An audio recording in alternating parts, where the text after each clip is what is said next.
우리 신명기 말씀 지난 시간에 이어서 같이 보는데요. 이 말씀의 제목은 죄는 이렇게 시작된다. 작은 타협의 무서운 결과라는 제목입니다. 교회를 다니는 사람들이 어떻게 신앙을 떠날까요? 대부분 큰 죄 때문이 아닙니다. 작은 타협 때문입니다. 성경을 읽다 보면 어떤 본문은 마음을 따뜻하게 하고 어떤 본문은 참 당황스럽기도 합니다.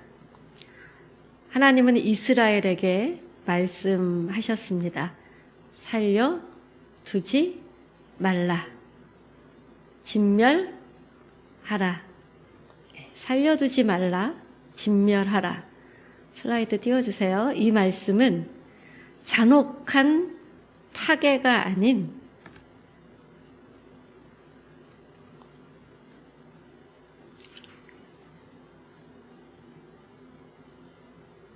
하나님 백성의 거룩함을 지키기 위한 단호한 영적 경계의 선입니다. 우리는 왜 하나님이 이렇게 강한 살려두지 말라, 진멸하라 이런 명령을 하셨을까라는 생각을 하게 됩니다. 사랑의 하나님이 왜? 그 답이 18절에 있습니다. 그들이 가증한 일을 너희에게 가르쳐 너희가 여호와께 범죄할까 함이라. 하나님은 영적 타락의 연쇄 반응을 차단하기 원하셨습니다. 죄는 반드시 영향을 줍니다. 하나님은 거룩한 백성을 원하시지요. 그래서 죄와 단호하게 거절하라고 하십니다. 오늘 본문 18절에 그들이 그들의 가증한 일을 너희에게 가르쳐. 여기서 가르친다라는 것은 단순히 지식 전달이 아니고요. 히브리어 라메드인데요. 이 라메드는 삶의 방식이 문화로 스며드는 것입니다. 우상숭배, 성적 타락, 어린아이 제사, 마술과 주술. 이런 그들의 문화 자체가 죄입니다. 하나님이 두려워하신 것은 가나안 사람들이 그들 중에 있다라는 것이 아니라 선민 이스라엘이 그들의 삶의 방식에 전염되는 것입니다. 하나님께서 이스라엘에게 가나안 땅을 주시는 이유 중 하나는 가나안인들이 가증한 일에 빠져 극도로 타락했기 때문이지요. 이 가증한 일은 제가 옛날에 히브리어 한번 알려드렸었는데 뭐라 그랬죠? 토해봐. 토해낼 것 같다. 하나님이 나는 너희의 이 가증한 일 때문에 토할 것 같아 라고 극도로 혐오하는 죄가 이 가증한 일입니다. 그래서 하나님이 이렇게 말씀하시죠. 너희가 하나님께 죄를 범할까 함이라. 죄는 개인의 문제가 아닙니다. 죄는 결국 문화가 됩니다. 죄는 생각보다 전염성이 강합니다. 서양 문화를 우리는 참 무비판적으로 받아들이곤 했지요. 그 중에 하나가 할로윈 데이라고 저는 생각이 되는데요. 이 할로윈 문화가 단순한 축제처럼 보였습니다. 하지만 그 속에는 술과 방탕, 귀신 문화, 죽음의 문화가 함께 섞여져 있습니다. 사회학 연구에 따르면 사람의 가치관 대부분은 주변 환경에서 형성된다라고 합니다. 고린도전서 15장 말씀을 보면은요, 나쁜 동무는 선한 행실을 더럽힌다라고 되어 있습니다. 죄는 생각보다 훨씬 강하게 우리의 생각과 삶을 바꿉니다.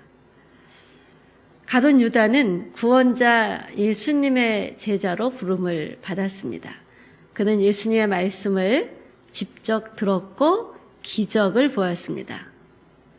둘씩 나가서 복음을 전할 때 가룟 유다도 전했겠지요. 그리고 귀신이 떠나가는 것도 경험했습니다. 그런데 그의 마음속에는 돈에 대한 작은 욕심이 어느 날 생겨난 거죠. 돈깨를 맡은 유다는 돈을 약간 유용했습니다.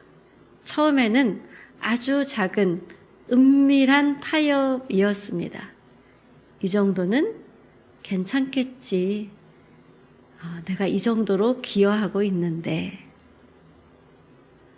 그 작은 타협이 어디까지 갔습니까? 은 30에 그는 예수님을 팔았습니다. 그리고 자기 목숨까지 버리게 되지요. 죄는 크게 시작되지 않습니다. 작은 타협에서 시작됩니다. 그래서 사탄은 항상 이 정도는 괜찮아 이렇게 속삭입니다. 하나님은 거룩한 백성을 원하십니다. 그래서 우리가 신명기 7장에서도 봤는데요. 그들과 언약하지 말라, 그들과 혼인하지 말라, 그들의 제단을 헐라. 그가 내 아들을 유혹하여 여호와를 떠나게 하리라. 이런 말씀이 있어요. 여호와를 떠나는 것은 참 생명에서 멀어지는 것이죠. 여호와를 떠나면 저주가 따라붙습니다. 여호와 함께하면 참 생명과 함께하는 것입니다. 신명기 7장 6절 말씀을 보면 너는 여호와의 성민이라 라고 하잖아요. 이 성민은 히브리어로 카도시 구별된 이란 뜻인데요. 이스라엘은 하나님이 구별하신 아직 안 넘어가요. 아까 거도 아직 되지 않은 상태예요. 예, 성민은 히브리어로 뭐라고요? 카도시 구별된 이란 뜻입니다. 이스라엘은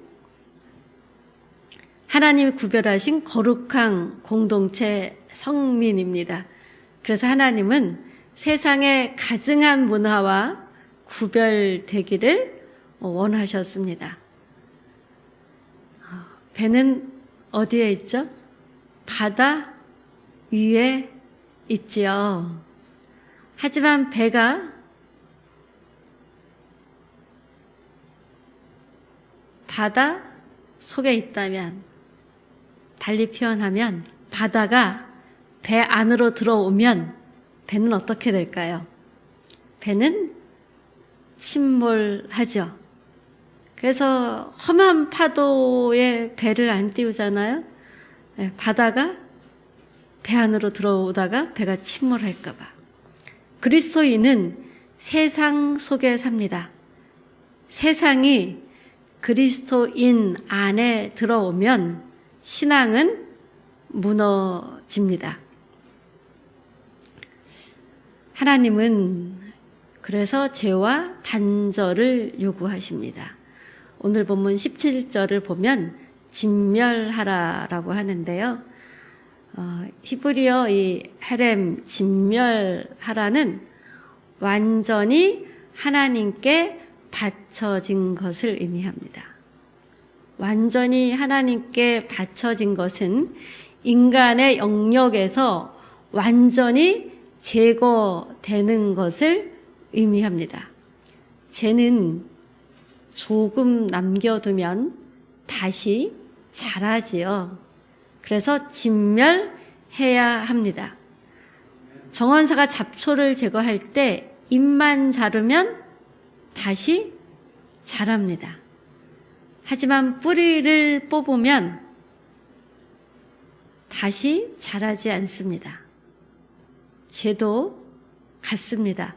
겉만 다루면 다시 자라는데 죄를 진멸하라는 말씀처럼 죄를 뿌리째 뽑으면 우리는 구별된 거룩의 삶을 살 수 있습니다. 그런데 누가 이렇게 죄를 뿌리째 뽑으며 거룩하게 살 수 있을까요? 사실 성민 이스라엘도 실패했습니다. 다음 슬라이드. 우리도 마찬가지죠. 하나님은 구원자 예수 그리스도를 우리 속으로 보내셨습니다. 우리의 죄를 대신 지고 십자가에서 예수님은 죽으셨죠. 그분이 내 안에 들어오면 우리는 죄에서 분리되기 시작합니다. 죄에서 분리될수록 성민답게 변화되어져 가죠. 이것이 땅의 지체를 죽이라는 골로새 3장 5절 말씀이 우리 속에 이루어지는 과정이에요. 이거를 성화되어 간다라고 하죠. 로마서 12장 2절은 이 세대를 본받지 말라 이렇게 말씀하셨습니다. 이 세대를 본받는 그것은 어떤 것이죠? 가난한 사람들이 너희에게 이 가르쳐가 뭐라 그랬죠? 너희의 생활 방식이 되어 너희의 문화가 되어라는 것이죠. 이거랑 이 세대를 본받지 말라는 같은 말씀을 하시기 위해서 구약과 신약에 있는 말씀이에요. 예수를 모르는 사람들은 이 세대를 본받으려 한다를 합니다. 그래야 세상에서 승자가 될 것 같습니다. 구약의 전쟁은 신약에서 영적 전쟁으로 바뀌었습니다. 오늘 우리의 싸움은 내 안에 들어온 죄와의 싸움입니다. 사랑하는 여러분, 오늘 말씀은 우리에게 세 가지를 말합니다. 첫째, 죄는 반드시 영향을 미친다. 둘째, 하나님은 거룩한 백성을 원하신다. 셋째, 예수와 연합되어 죄와 결별하라라는 것입니다. 신앙의 가장 큰 위기는 큰 박해가 아닙니다. 작은 타협입니다. 죄는 갑자기 우리 인생을 무너뜨리지 않습니다. 처음에는 아주 작게 시작됩니다. 이 정도는 괜찮겠지. 다들 이렇게 살잖아.